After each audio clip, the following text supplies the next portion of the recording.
Hello बच्चों, कैसे हैं आप। बच्चों आज हम प्रोजेक्टाइल मोशन के बारे में थोड़ा डिस्कस करने वाले हैं। ठीक है कि प्रोजेक्टाइल मोशन क्या होता है और उसके क्वेश्चंस किस प्रकार से पूछे जाते हैं। वेरियस कॉम्पिटिशन्स में कौन कौन से वैरायटी ऑफ क्वेश्चंस हो सकते हैं। ठीक है, हम नंबर ऑफ क्वेश्चंस पे ज़्यादा ध्यान नहीं देंगे, हम कॉन्सेप्ट पे थोड़ा ध्यान देंगे आज की क्लास में कि किस प्रकार से किस किस टाइप के क्वेश्चंस पूछे जाते हैं और उनको किस तरीके से हम लोग सॉल्व करें तो ज़्यादा बेटर ढंग से उनके रिजल्ट्स मिलेंगे। ठीक है बच्चों, तो प्रोजेक्टाइल मोशन के बारे में एक बेसिक जानकारी आपको होनी चाहिए आज की क्लास देखने के लिए। वैसे तो मैं थोड़ा बहुत बेसिक बता दूंगा कि किस प्रकार से देखना होता है प्रोजेक्टाइल मोशंस को, कैसे हम पढ़ते हैं, लेकिन फिर भी एक बेसिक ज्ञान होना चाहिए। ठीक है बच्चों, बिल्कुल। तो शुरू करते हैं। प्रोजेक्टाइल मोशन का मतलब होता है कि हमें किसी ऑब्जेक्ट को फेंकना है। ठीक है, हमें किसी ऑब्जेक्ट को क्या करना है साहब, फेंकना है। ठीक है, चाहे आप किसी ऊंचाई वाले क्षेत्र से खड़े होकर फेंके किसी ऑब्जेक्ट को, फिर वो चाहे आप ऐसे फेंके सीधा सीधा फेंकेंगे तो वो ऐसे जाके ऐसे नीचे गिरेगा। फिर चाहे आप ऐसे ऊपर की तरफ फेंकें तो वो ऐसे ऊपर जाके ऐसे करके नीचे गिरेगा। फिर चाहे आप ऐसे नीचे की तरफ फेंकें फिर वो ऐसे नीचे जाके ऐसे की तरफ ऐसे गिरेगा। ठीक है, आपको कोई एक ऑब्जेक्ट फेंकना है और इसके ऊपर फिर सवाल बनाए जाते हैं। वो सवाल क्या बनाए जाते हैं कि कितने टाइम के बाद वो ऑब्जेक्ट नीचे गिरा। इसको इंग्लिश में बोलते हैं टाइम ऑफ फ्लाइट। क्या बोलते हैं फिजिक्स में? Time of flight. ठीक है, और कितनी दूर जाके गिरा, रेंज। क्या बोलते हैं उसको? Range of the projectile. तो हमें दो चीज़ों पे विशेष ध्यान रखना है, विशेष चीज़ें निकालनी है, ये दोनों, टाइम ऑफ फ्लाइट और range of the projectile. Okay, तो बिना टाइम वेस्ट किए हम डायरेक्टली सबसे पहले हम आ जाते हैं। और भी बहुत सारे प्रकार से हम बॉल को फेंक सकते हैं, ज़मीन पे खड़े होके भी ऐसे करके। अगर हम एक बॉल को फेंक रहे हैं तो ये वाला प्रोजेक्टाइल आपने 11वीं क्लास में पढ़ा होगा, है ना। इसके लिए टाइम ऑफ फ्लाइट के कुछ फॉर्मूले निकल के आते हैं, हाइट का कुछ फार्मूला निकल के आता है और रेंज का भी कुछ ना कुछ फार्मूला निकल के आता है। ठीक है, तो ये काफ़ी बेसिक प्रोजेक्टाइल होता है, तो इसकी चर्चा हम नहीं करेंगे, ज़्यादा नहीं करेंगे। ठीक है, आज की क्लास में तो एटलीस्ट नहीं ही करेंगे। ठीक है, बिल्कुल। तो और कभी कभी प्लेन पे जाके प्रोजेक्टाइल को फेंक देते हैं। जैसे कि मान लो एक कोई स्लोप है 30 डिग्री पे, ऐसा ढलान है, ठीक है, और यहाँ पे खड़े होके हम एक बॉल को ऐसे फेंकेंगे तिरछा, तो बॉल ऐसे ऊपर जाएगी और इस प्रकार से ऐसे नीचे गिरेगी। तो इस तरीके के जो प्रोजेक्टाइल होते हैं जिनको हम बोलते हैं इंक्लाइंड प्रोजेक्टाइल, इंक्लिनेशन प्लेन पे खड़े होके हम चीज़ को फेंक रहे हैं, तो इनकी क्या रेंज होती है, ये दूरी निकालिए, कितने टाइम बाद वो नीचे गिरा है, उसका टाइम ऑफ फ्लाइट निकालिए, ये सब बातें भी हम लोग करेंगे। ठीक है, तो बहुत सारे प्रकार के प्रोजेक्टाइल बन सकते हैं और अभी इस क्लास में हम लोग बेसिक प्रोजेक्टाइल को कैसे समझेंगे उसको समझेंगे। ठीक है, चलिए। तो मान लें सबसे पहले टाइप नंबर 1 कि एक हाइट पे खड़े होके, जो कि सबसे सरल होता है, सबसे इजी होता है, एक हाइट पे खड़े होके हम एक बॉल को u वेलोसिटी से ऐसे फेंक रहे हैं। एक हाइट पे खड़े होके एक बॉल को u वेलोसिटी से बिल्कुल सीधा फेंक रहे हैं x एक्सिस पे, तो बॉल हमारी ऐसे करके नीचे गिरेगी। सिंपल सी बात है। ओके, चलिए, क्या क्या हमको पता होना चाहिए, क्या क्या हमको पता है कि जैसे जैसे बॉल आगे बढ़ेगी वो एक पाथ को फॉलो करेगी और वो पाथ स्ट्रेट लाइन नहीं है, वो पाथ कैसा है, कर्व्ड पाथ है। अब कर्व्ड पाथ है तो इसको समझने के लिए हमारे पास कोई इक्वेशंस है ही नहीं, क्योंकि हमारी जो इक्वेशंस होती हैं v बराबर u plus A T, s बराबर u T plus half A T square, और जो भी है आपकी v square u square 2as, ये इक्वेशंस बच्चों स्ट्रेट लाइन मोशन के लिए एप्लीकेबल होती हैं। ठीक है, जबकि ये मोशन स्ट्रेट लाइन नहीं है, तो हम लोग क्या करते हैं, इस मोशन को तोड़ लेते हैं, इसके दो कंपोनेंट्स में इस पूरे मोशन को तोड़ लेते हैं और उसको कंपोनेंट ना बोल के हम बेसिक लैंग्वेज में क्या बोलते हैं, शैडोज, परछाइयाँ। जैसे जैसे ये बॉल आगे बढ़ेगी वैसे वैसे इसकी परछाई बाई एक्सिस पे नीचे आएगी और जब बॉल जमीन पे गिरेगी तो वो परछाई भी बिल्कुल बेस पे आ जाएगी। ठीक है। और एक्स एक्सिस पे उसकी परछाई आगे बढ़ेगी और जब बॉल नीचे गिर जाएगी उस समय परछाई यहाँ पे पहुंच जाएगी। तो हम परछाइयों का मोशन स्टडी करेंगे।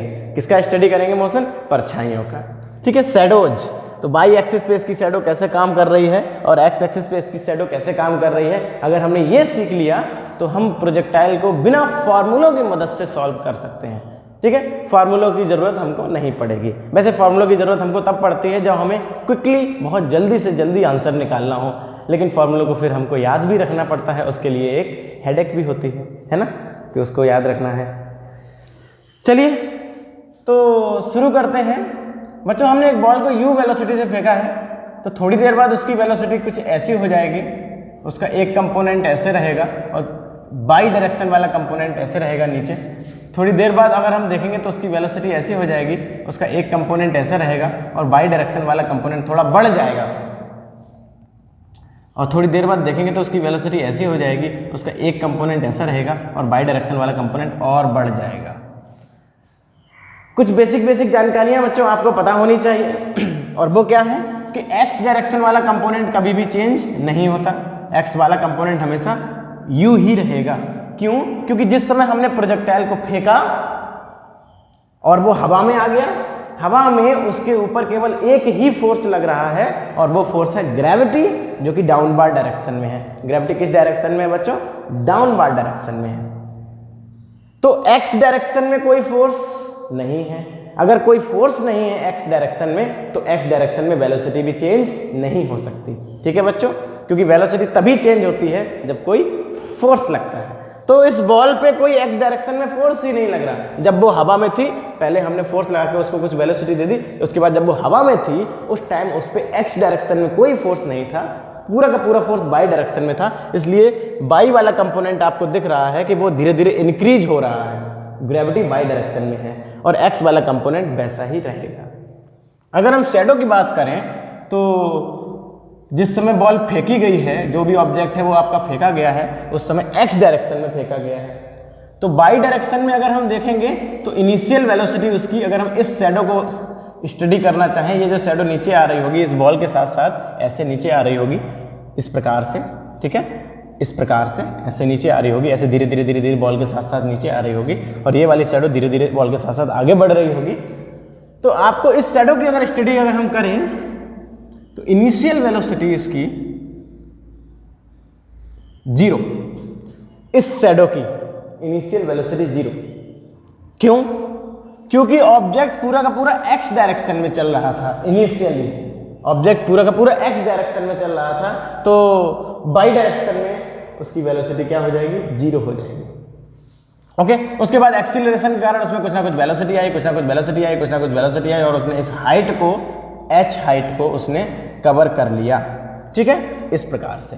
और जितने टाइम में उसने h हाइट को कवर किया होगा, उतने टाइम में ये ऑब्जेक्ट कहाँ पे पहुंच गया होगा? जमीन पे पहुंच गया होगा। इसको बोलते हैं टाइम ऑफ फ्लाइट। ऑब्जेक्ट कितनी देर तक हवा में रहा, ऑब्जेक्ट कितनी देर बाद जमीन पे गिरा, इसको बोलते हैं क्या बच्चों? Time of flight. और यही टाइम ऑफ फ्लाइट हमको कैलकुलेट करना है। तो अगर हम बाई डायरेक्शन का मोशन पढ़ें, टाइम ऑफ फ्लाइट ज्यादातर हम लोग बाई डायरेक्शन से ही निकालते हैं, ठीक है। अगर हम बाई डायरेक्शन पे मोशन स्टडी करें, बाई डायरेक्शन का, तो initial velocity 0, initial velocity 0, acceleration नीचे की तरफ शैडो आ रही है, एक्सीलरेशन g, एक्सीलरेशन क्या होगा उस शैडो का? g, बहुत तेजी से एक्सीलरेशन करेगी ये शैडो, ठीक है। ये कंपोनेंट बहुत तेजी से बढ़ेगा, बाई डायरेक्शन वाला कंपोनेंट बहुत तेजी से बढ़ेगा, ठीक, बिल्कुल। h हाइट, डिस्प्लेसमेंट उसे कितना कवर करना है? h के बराबर। कितने टाइम में उसने ये किया? इनिशियल वेलोसिटी 0 थी, एक्सीलरेशन g था, उसने h हाइट कवर कितने टाइम में कर ली, ये चीज हमको निकालना है। तो s बराबर ut प्लस हाफ GT²। हम इस शैडो के मोशन पे लगा सकते हैं, इस पाथ पे नहीं लगा सकते, क्योंकि पाथ कैसा है? कर्व्ड है। शैडो स्ट्रेट लाइन मोशन कर रही है, ये भी शैडो स्ट्रेट लाइन मोशन कर रही है। तो h बराबर ut तो 0 हो गया, हाफ GT²। यहाँ से हम टाइम ऑफ फ्लाइट निकाल लेते हैं, 2h/g, √2h/g। तो अगर हम चाहें तो इस फॉर्मूले को ध्यान भी रख सकते हैं, ठीक है, अन्यथा हमने 11th क्लास में इस बेसिक फॉर्मूले को पढ़ा हुआ है, ठीक है, बिल्कुल। अगर हम इसको नहीं ध्यान रखना चाहते तो ये जरूर समझ लें कि ये निकला कैसे है, ठीक है। h हाइट को कवर करने में इस शैडो को कितना टाइम लगेगा, उसको ही बोलते हैं टाइम ऑफ फ्लाइट, क्योंकि वो तो टाइम हमने शैडो का निकाल लिया है, वही टाइम इस ऑब्जेक्ट का भी है यहां से लेके यहां तक आने का। ठीक है बच्चों, बिल्कुल। तो हमने अल्टीमेटली टाइम ऑफ फ्लाइट अपना निकाल लिया, बहुत अच्छी बात। चलिए साहब आगे बढ़ते हैं। रेंज कैसे निकालेंगे हम, फिर हम आते हैं अपने क्वेश्चंस के ऊपर। ठीक है बच्चों, बिल्कुल यही कॉन्सेप्ट हम लगाएंगे अपने हर प्रकार के प्रोजेक्टाइल मोशन को सॉल्व करने के लिए। रेंज का मतलब होता है बच्चों ये दूरी, और ये वाली शैडो क्योंकि x वाला कंपोनेंट की वेलोसिटी चेंज नहीं होती है, तो ये वाली शैडो यूनिफॉर्म मोशन कर रही है, यूनिफॉर्मली u वेलोसिटी से, हर जगह u वेलोसिटी, हर जगह u वेलोसिटी, हर जगह u वेलोसिटी, हर जगह u वेलोसिटी, हर जगह u वेलोसिटी। तो ये वाली शैडो यूनिफॉर्म मोशन कर रही है। x डायरेक्शन वाली शैडो यूनिफॉर्म मोशन कर रही है, बाई डायरेक्शन वाली शैडो एक्सीलरेट कर रही है, क्योंकि बाई डायरेक्शन में बॉल के ऊपर फोर्स लग रहा है, ग्रेविटी। x डायरेक्शन में कोई फोर्स नहीं लग रहा, इसलिए x कंपोनेंट कैसा रहता है वेलोसिटी का, कांस्टेंट रहता है। तो ये जो दूरी होगी वो कितनी होगी, distance is equal to speed into time.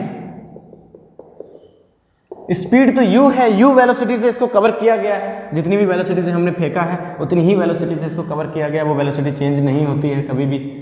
और टाइम कितना लगा इसको यहाँ से यहाँ तक आने में, जितना टाइम इसको यहाँ से यहाँ तक आने में लग गया है उतना ही टाइम इसको यहाँ से यहाँ तक आने में लगेगा, उतना ही टाइम इस शैडो को यहाँ से यहाँ तक पहुँचने में लग जाएगा। तो टाइम ऑफ फ्लाइट √2h/g, इसको हम बोल देते हैं रेंज। क्या बोल देते हैं, इसी डिस्टेंस को रेंज बोल देते हैं। ठीक है बच्चों, बिल्कुल। अब हम क्या करेंगे, कुछ एग्जाम्पल्स लेंगे, कुछ उदाहरण लेंगे, और एग्जाम्पल्स की मदद से हम इस कॉन्सेप्ट को थोड़ा सा सही से समझना चाहेंगे, कैसे उसको सॉल्व करते हैं उस चीज़ को समझना चाहेंगे। बिल्कुल, चलिए तो सबसे सिंपल एग्जाम्पल ले लेते हैं जिसमें कैलकुलेशंस बहुत कम करने हों और हमें चीज़ भी समझ में आ जाए। ठीक है, ये बेसिक प्रोजेक्टाइल है, इसको सभी लोगों ने छोटी क्लासेस में भी लगाया हो, अच्छी तरीके से हम इसको समझ सकते हैं। मान लें एक बिल्डिंग है, एक टावर है, एक जगह है, ऊंची जगह, कोई भी हाइट मान लें, इसकी हाइट 40 मीटर मान लें, और हमने एक बॉल को सीधा सीधा फेंका है 20 मीटर पर सेकंड से। कितने मीटर पर सेकंड से फेंका है, 20 मीटर पर सेकंड से फेंका है। कैसा फेंका है, सीधा सीधा फेंका है। कितनी हाइट से फेंका है, 40 मीटर की हाइट से फेंका है। ठीक है, तो बॉल कैसे जाएगी, ऐसे जाएगी, ऐसे जाएगी, ऐसे जाएगी, ऐसे जाएगी, ऐसे नीचे गिर जाएगी। तो बताइए भाई रेंज क्या है और टाइम ऑफ फ्लाइट क्या है, कि इसको यहाँ से यहाँ तक आने में कितना टाइम लग जाएगा, वो टाइम ऑफ फ्लाइट क्या है और रेंज क्या है। अगर हम फॉर्मूले के हिसाब से चलें तो टाइम ऑफ फ्लाइट है √2h/g, यानी टाइम ऑफ फ्लाइट निकालने के लिए हमको केवल हाइट चाहिए और g की वैल्यू हमको पता है 2h/g, लेट अस सपोज 10, तो √8 सेकेंड। इस प्रकार से हम टाइम ऑफ फ्लाइट डायरेक्टली निकाल सकते हैं। लेकिन अगर हम फॉर्मूला ना लगाना चाहें, इसकी शैडो पढ़ना चाहें, तो ध्यान दीजिए बच्चों, इनिशियली वेलोसिटी वेक्टर कैसा है, बिल्कुल हॉरिजॉन्टल है, तो उसका वर्टिकल कंपोनेंट कोई आएगा क्या, कोई नहीं आएगा। यानी बाई डायरेक्शन में जो शैडो नीचे गिर रही होगी, हमने पहले भी कहा है हम time of flight by direction से ही निकालेंगे, तो बाई डायरेक्शन में इनिशियल वेलोसिटी 0 हो जाएगी। बाई डायरेक्शन में इनिशियल वेलोसिटी क्या हो जाएगी, 0, क्योंकि उस वेलोसिटी का कोई भी कंपोनेंट इस डायरेक्शन में नहीं है, इसलिए इनिशियल वेलोसिटी 0। तो इनिशियल वेलोसिटी 0, एक्सीलरेशन g, कितना डिस्टेंस कवर करना है, 40 मीटर कवर करना है। कितने टाइम में ये 40 मीटर कवर कर लेगा, तो s बराबर ut प्लस हाफ gt², 40 बराबर 0 plus half g 10t², 40 80/10 is equal to t², यानी t is equal to √8 second. √8 second लगेगा इसको ऊपर से नीचे आने में, यानी इस बॉल को भी यहां से यहां तक गिरने में √8 सेकेंड ही लग जाएगा। ठीक है बच्चों, बिल्कुल, बहुत बढ़िया, शाबाश। तो ये हॉरिजॉन्टल प्रोजेक्टाइल है, अगर हम बॉल को सीधा सीधा फेंक देंगे तो क्या होगा। ठीक है बच्चों, बिल्कुल। रेंज भी आप निकाल सकते थे, क्योंकि √8 टाइम लग गया है, तो रेंज हो जाएगा, जो कि दूरी होती है, distance is equal to speed into time, और x डायरेक्शन की जो शैडो है वो उतनी ही स्पीड से चलेगी जितनी स्पीड से उसको फेंका गया होगा। तो फेंका गया था 20 मीटर पर सेकंड से, तो x डायरेक्शन की शैडो 20 मीटर पर सेकंड से ही आगे बढ़ेगी, क्योंकि जो वेलोसिटी आपने दे दी है फिर वो वेलोसिटी चेंज नहीं होने वाली, एक्स कंपोनेंट 20 ही रहेगा हर जगह। एक्स कंपोनेंट हर जगह कितना रहेगा? 20 ही रहेगा, क्योंकि कोई फोर्स नहीं है एक्स डायरेक्शन में, तो वेलोसिटी भी चेंज होने का कोई सवाल नहीं। ठीक है, बिल्कुल। चलिए बच्चों, तो स्पीड को हम लिख सकते हैं वेलोसिटी इंटू टाइम √8। तो इस प्रकार से हम इस स्पीड को भी इस डिस्टेंस को लिख सकते हैं स्पीड इंटू टाइम। तो 20√8 मीटर। ठीक है, बिल्कुल। चलिए अब हम आते हैं बच्चों थोड़े से कठिन सवाल पे।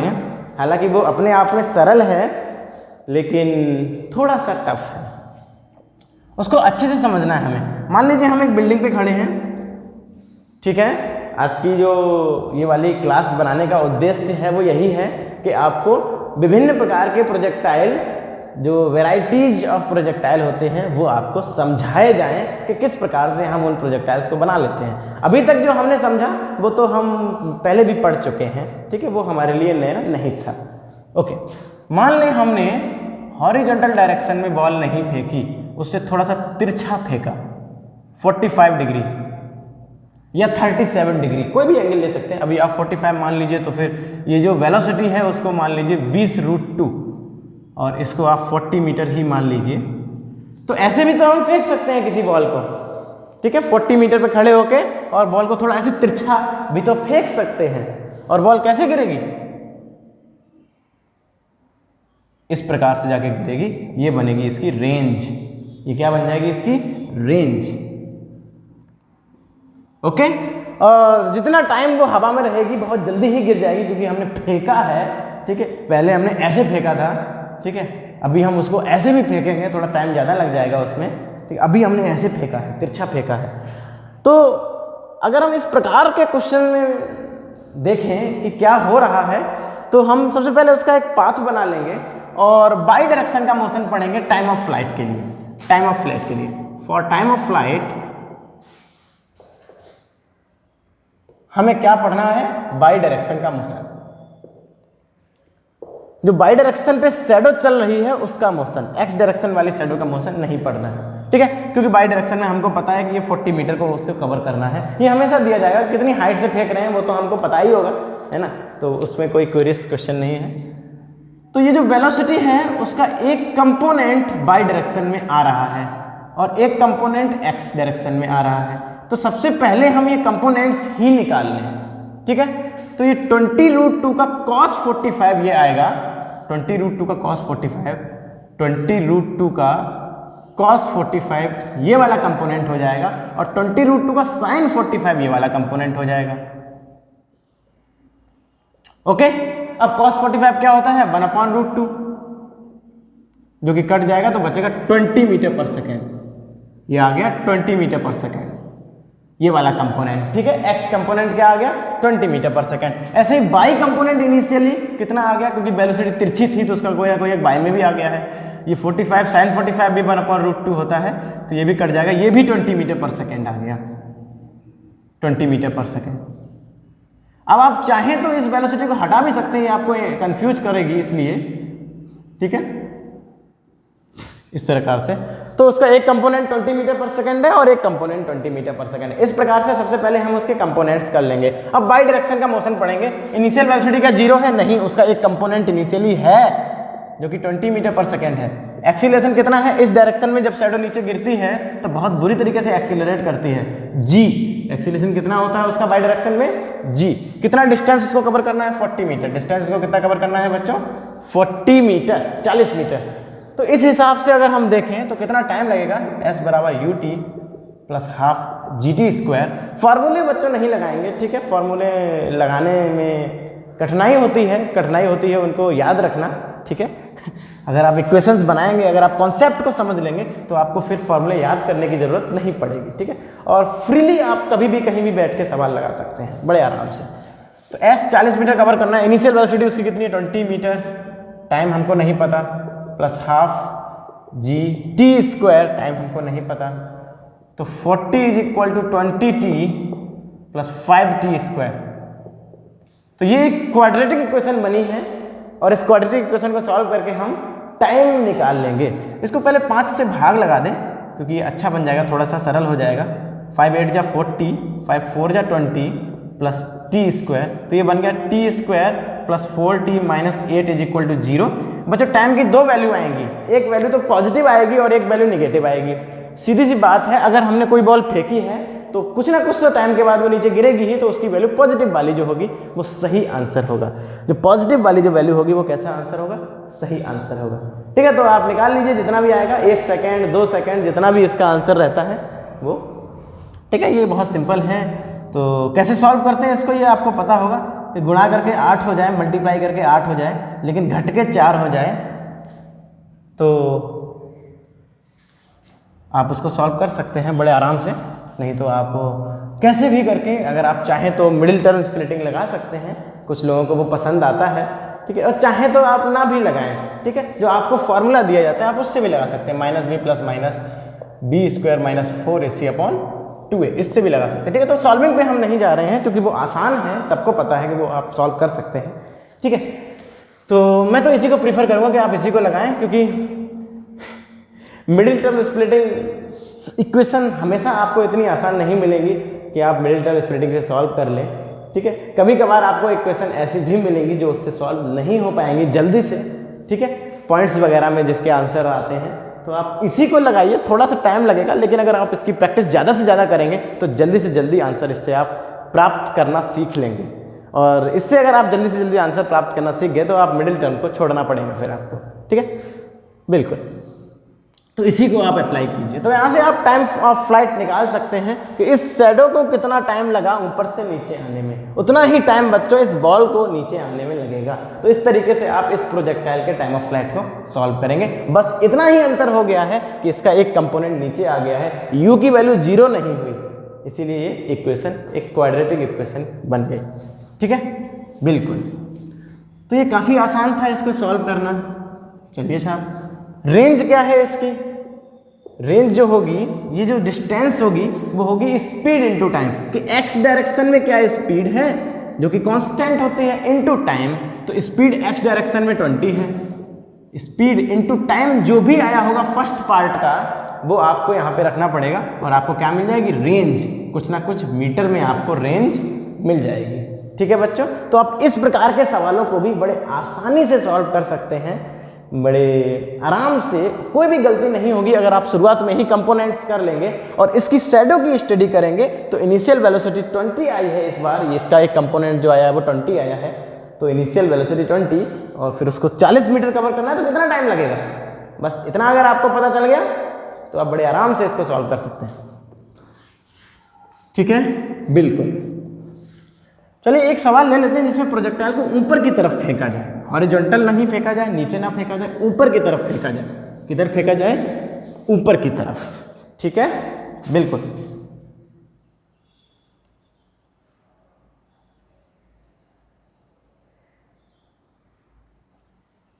Late me check. अभी मैंने जो सॉल्व किया था उसमें मैंने क्या किया था, ut plus half GT square, क्योंकि बॉल नीचे आ रही थी, सिंपल सी बात है, तो u जो होगा वो 20t plus half GT square. ठीक है, ओके। मुझे ऐसा लगा कि मैंने कहीं माइनस हाफ GT स्क्वायर तो नहीं लिख लिया। बिल्कुल, चलिए कोई दिक्कत नहीं। अगर हम बॉल को हॉरिजॉन्टल से 45 डिग्री ऊपर की तरफ फेंकें और लेट अस सपोज 20√2 से ही फेंकें, क्योंकि इससे वेलोसिटी थोड़ी सी आसान हो जाती है। ठीक है, और मान लीजिए 40 मीटर से ही फेंका है, क्योंकि उद्देश्य जो है वो कैलकुलेशन देखना नहीं है, उद्देश्य जो है वो ये है कि इस प्रकार की प्रॉब्लम्स को कैसे सॉल्व करेंगे। ठीक है, बिल्कुल। तो ये प्रोजेक्टाइल कैसा जाएगा, कुछ ऐसा जाएगा, ऐसे ऊपर जाएगा, ऐसे ऊपर जाके इस प्रकार से ऐसे नीचे गिरेगा, एक बहुत बड़ा सा एक पैराबोला टाइप का बनाएगा। ठीक है, तो इसमें जो 2 क्वेश्चंस पूछे जाएंगे, काफ़ी इंपॉर्टेंट क्वेश्चंस होते हैं, और वो होते हैं कि find the time of flight and find this range. और हम फिर से वही काम करेंगे, अपनी इस वेलोसिटी को 2 कंपोनेंट में तोड़ लेंगे। एक कंपोनेंट आएगा हमारा वर्टिकल कंपोनेंट बाई डायरेक्शन में, और एक कंपोनेंट आएगा हमारा हॉरिजॉन्टल कंपोनेंट एक्स डायरेक्शन में। तो इस 20√2 का कॉस कंपोनेंट इधर आएगा, तो क्या हो जाएगा 20√2 का कॉस कंपोनेंट 20 मीटर पर सेकेंड। हम पहले से ही देख चुके हैं ये कितना आता है, 20 मीटर पर सेकेंड। ठीक है, तो 20√2 का cos 45 20। अभी 20√2 का हमको sin 45 भी करना पड़ेगा, वो भी कितना आएगा 20 मीटर पर सेकेंड। तो हमने x कंपोनेंट भी देख लिया 20 मीटर पर सेकेंड और y कंपोनेंट भी देख लिया 20 मीटर पर सेकेंड। इसको मिटा दो, ये आपको कंफ्यूज कर सकता है, ठीक है। टाइम ऑफ फ्लाइट के लिए हम बच्चों किधर जाएंगे, बाई डायरेक्शन की तरफ जाएंगे। किधर जाएंगे हम, बाई डायरेक्शन की तरफ। तो ये जो शैडो है, बाई डायरेक्शन वाली शैडो किस प्रकार से नीचे आ रही होगी उसकी स्टडी करना चाहेंगे हम टाइम ऑफ फ्लाइट को निकालने के लिए। तो सबसे पहली तो बात ये है कि इनिशियल वेलोसिटी अपवार्ड डायरेक्शन में है, तो इसका मतलब ये है कि ये शैडो सीधा डायरेक्टली नीचे नहीं आएगी, ठीक है। ये शैडो पहले ऐसे ऊपर जाएगी थोड़ा सा, उसके बाद ऐसे नीचे आएगी इस प्रकार से, ठीक है बच्चों। तो ये शैडो पहले ऐसे थोड़ा सा ऊपर जाएगी, उसके बाद ऐसे नीचे आएगी, और जो डिस्प्लेसमेंट होगा इनिशियल पॉइंट और फाइनल पॉइंट के बीच में, ये आपका हो जाएगा 40 मीटर का, क्योंकि इनिशियल पॉइंट यहाँ से उठी है शैडो, थोड़ा सा ऊपर जाएगी, उसके बाद ऐसे नीचे आएगी, क्योंकि प्रोजेक्टाइल थोड़ा सा ऊपर गया है, पत्थर जो है आपका थोड़ा सा ऊपर गया है, इसलिए शैडो को भी थोड़ा सा ऐसे ऊपर जाना पड़ेगा, फिर उसके बाद ऐसे नीचे आना पड़ेगा, और डिस्प्लेसमेंट उसका 40 मीटर का हो जाएगा। तो इस प्रकार से हमने इक्वेशंस को सॉल्व किया है अपनी इक्वेशन ऑफ मोशन से, है ना। ऐसे अगर कोई एक बॉल ऊपर जाए थोड़ा सा और फिर ऐसे नीचे गिरे तो हम कैसे इक्वेशन सॉल्व करते थे, बिल्कुल वैसे ही सॉल्व करेंगे। बस इनिशियल वेलोसिटी इसकी हमको पता है 20 मीटर पर सेकेंड, ठीक है। तो इनिशियल वेलोसिटी हमको पता है 20 मीटर पर सेकेंड। इस शैडो की बाई डायरेक्शन वाले शैडो की, वहीं से टाइम ऑफ फ्लाइट निकालते हैं। एक्सीलरेशन g डाउनवर्ड, एक्सीलरेशन पे अभी बात करनी है हमको। डिस्प्लेसमेंट 40 मीटर, और टाइम बताइए साहब कितना। एक्सीलरेशन कौन सा लेंगे, इस पे भी एक प्रश्न खड़ा होता है कि बॉल ऊपर जा रही है और फिर नीचे आ रही है, तो एक्सीलरेशन माइनस का जी लें या फिर प्लस का जी लें। तो उसके लिए बच्चों क्या करना होता है, जिस प्रकार से आपका इनिशियल मोशन होता है आपको वैसा ही एक्सीलरेशन लेना होता है, क्योंकि इनिशियल मोशन से ही उसकी आगे वाली जर्नी प्रभावित होती है, इफेक्ट करती है इनिशियल मोशन ही, ठीक है। तो इनिशियल मोशन के हिसाब से हम उसके आगे वाली जर्नी का अनुमान लगा सकते हैं, इसलिए इनिशियल मोशन डोमिनेट कर जाता है। तो इनिशियली अगर बॉल ऊपर जा रही है तो एक्सीलरेशन हम माइनस जी लेंगे। कौन सा लेंगे एक्सीलरेशन, माइनस जी, प्लस जी नहीं लेंगे। तो इस हालत में हम टाइम निकालना चाहें तो s बराबर यू टी 20 इंटू टी, कितना टाइम लेगा इतने डिस्प्लेसमेंट को करने में, 40 मीटर डिस्प्लेसमेंट करने में। ये वाली शैडो थोड़ा ऊपर जाएगी नीचे आएगी, plus half AT square minus GT square. तो इसको सॉल्व करेंगे, 40 is equal to 20t minus g, और ये सब कट जाएगा 5t स्क्वायर। तो आपको एक इक्वेशन मिल जाएगी 8 is equal to 4t minus t square. तो इसको अगर इधर लेके आएंगे t स्क्वायर आ जाएगा प्लस में, माइनस का 4t plus 8 is equal to 0। इस इक्वेशन को आप सॉल्व करेंगे, ये भी एक क्वाड्रेटिक इक्वेशन है। अगर आप इस इक्वेशन को सॉल्व करेंगे तो आपको टाइम की दो वैल्यूज आएंगी, एक पॉजिटिव और एक नेगेटिव, और पॉजिटिव टाइम ही हमारा एक रियल टाइम होगा, इस क्वेश्चन का आंसर माना जाएगा, ठीक है। बिल्कुल बच्चों, जितना भी टाइम लगा है इस शैडो को ऐसे ऊपर जाने में और ऐसे धीरे धीरे करके नीचे गिरने में, उतना ही टाइम लगेगा इस पत्थर को ऐसे ऊपर जाके और ऐसे नीचे गिरने में, क्योंकि ये सिंक्रोनाइज्ड मोशन है। पत्थर की शैडो आपस में सिंक्रोनाइज होकर नीचे गिर रही है, ठीक है, एक जैसी ही मोशन कर रही है, ऐसे साथ साथ ऊपर जा रही है फिर ऐसे नीचे गिर रही है। तो जितना टाइम इसको लग गया उतना ही इस पत्थर का टाइम ऑफ फ्लाइट है, ठीक है बच्चों। बिल्कुल, रेंज क्या होगी उतना ही टाइम इस शैडो को लगेगा बच्चों यहां से यहां तक आने में, जितना टाइम यहां से निकल के आएगा। ये तो बेसिक सी बात है कि अगर हमारा प्रोजेक्टाइल यहां से यहां तक गिरता है 2 सेकंड में, तो इसकी ये इमेज भी यहां से यहां तक 2 सेकंड में ही पहुंचेगी, ये वाली शैडो भी 2 सेकंड में ही यहां से यहां तक पहुंच पाएगी। तो आपको वही टाइम लिख लेना है, ये जो टाइम यहां से आएगा, ठीक है। बिल्कुल, तो कितनी रेंज हो जाएगी, तो रेंज की कैलकुलेशन मैं यहाँ पे कर दूं प्रोजेक्टाइल के भीतर। ये distance is equal to speed into time. तो स्पीड आपको रखनी है x डायरेक्शन वाली, क्योंकि रेंज बच्चों x डायरेक्शन में आई है, ठीक है। तो स्पीड आपको x डायरेक्शन वाली रखनी है। तो इसका x कंपोनेंट कितना है 20, जो कि चेंज नहीं होगा। x डायरेक्शन का कंपोनेंट कभी चेंज नहीं होता, क्यों? क्योंकि जिस समय बॉल हवा में होती है उस समय फोर्स बाई डायरेक्शन में होता है, कोई भी फोर्स x डायरेक्शन में नहीं होता, इसलिए x डायरेक्शन का कंपोनेंट चेंज नहीं होता। ग्रेविटी प्योरली बाई डायरेक्शन में होती है। तो 20 इंटू टी जो भी आया होगा तो ये आ जाएगा इतना मीटर, ठीक है। स्पीड इनटू टाइम, जो फर्स्ट पार्ट से टाइम आया होगा वो टाइम केवल इसका टाइम नहीं है, वो टाइम इसका भी है और वो टाइम इसका भी यहाँ से यहाँ तक पहुँचने का है। ठीक है बच्चों, तो इस प्रकार से हम ऐसे सवाल को भी सॉल्व कर सकते हैं अगर हम इक्वेशंस को बनाना जानते हैं, अगर हम शैडोज को पढ़ना जानते हैं, अगर हम क्वाड्रेटिक इक्वेशन थोड़ी सी सॉल्व करना आता है तो हम बड़े आराम से ऐसे प्रोजेक्टाइल को भी सॉल्व कर सकते हैं, ऐसे प्रोजेक्टाइल भी सॉल्व किए जा सकते हैं without knowing the exact formula. अगर आपको फार्मूला नहीं पता है तो भी आप उनको सॉल्व कर सकते हैं। ठीक है, बिल्कुल। तो फॉर्मूले जानने की जरूरत नहीं होती है, बस आपको शैडो पढ़नी होती है। ये शैडो अगर आप पढ़ लिए तो आपको ये प्रोजेक्टाइल बड़े आराम से सॉल्व करना आने लगेगा। ठीक है, और इसमें काफ़ी मज़ा भी आता है। ये तो हमने अपने एग्जाम्पल के लिए काफ़ी आसान संख्याएं ले ली, तो थोड़ी सी टफ भी हो सकती हैं। तो कैलकुलेशन सिखाना उद्देश्य ही नहीं है आज की क्लास का। ठीक है, बिल्कुल। तो हम अपने एम पे ही रहेंगे। तो इस प्रकार से हम 3 प्रकार के प्रोजेक्टाइल को आसानी से समझ सकते हैं। अगर एक हाइट से सीधा फेंका गया तो किसी हाइट से तो टाइम ऑफ फ्लाइट और रेंज क्या होगा, और अगर किसी हाइट से तिरछा फेंका गया तो टाइम ऑफ फ्लाइट और रेंज क्या होगा, और अगर किसी हाइट से ऐसा तिरछा फेंका गया तो टाइम ऑफ फ्लाइट और रेंज क्या होगा। ठीक है बच्चों, बिल्कुल। बस आपको ये ध्यान देना है, इसका कोई भी कंपोनेंट बाई डायरेक्शन में नहीं है तो बाई डायरेक्शन की इनिशियल वेलोसिटी 0। इसका एक कंपोनेंट बाई डायरेक्शन में आ जाएगा तो इनिशियल वेलोसिटी कुछ ना कुछ होगी। तो जब आप इस शैडो को पढ़ रहे होंगे तो उसकी इनिशियल वेलोसिटी कुछ ना कुछ होगी, और जब आप इसका देखोगे कंपोनेंट तो वो ऊपर की तरफ होगा। तो ये शैडो पहले थोड़ी सी ऊपर जाएगी फिर नीचे की तरफ गिरेगी, बाई डायरेक्शन वाली जो शैडो है। ठीक है, इस बॉल की जो शैडो है बाई डायरेक्शन पे थोड़ी ऊपर जाके नीचे गिरेगी, तो कुछ ना कुछ वेलोसिटी है इसकी इनिशियल में, कुछ ना कुछ कंपोनेंट है। तो इस हिसाब से आप इन तीनों प्रोजेक्टाइल्स को बड़े आराम से सॉल्व कर सकते हो। ठीक है, प्रैक्टिस करने के लिए आप किसी भी गाइड का, किसी भी बुक का यूज कर सकते हैं। प्रोजेक्टाइल मोशन के बहुत सारे ढेरों सवाल दिए जाते हैं, आप इस कॉन्सेप्ट को यूज करके सवाल बना सकते हैं।